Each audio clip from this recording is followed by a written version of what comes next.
তো আজকে আমরা সবাই মিলে তো একটি সিনেমা দেখতে এসেছিলাম যার নাম তোরসা একটি নদীর নাম। হ্যাঁ, তো সিনেমাটা আমরা পুরোটা দেখার পরে আমাদের মতামতটা আমরা জানাচ্ছি। সিনেমাটা আমাদের খুবই ভালো লেগেছে। আর তোমাদের কেমন লেগেছে? খুবই ভালো লেগেছে। আচ্ছা, সিনেমার কোন চরিত্রটাকে তোমাদের সব থেকে বেশি ভালো লেগেছে? বলো। তোরসা চরিত্র। এই সিনেমাটা দেখে আমরা কি শিক্ষা পেতে পারি বা কি শিক্ষামূলক বিষয় পেতে পারি তোমরা কিছু বলো।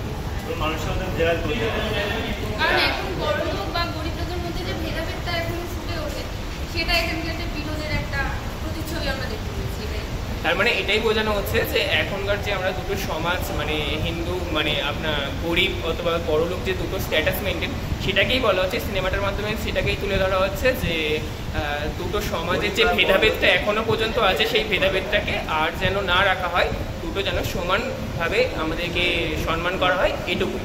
তো সিনেমাটা সবার কেমন লাগলো?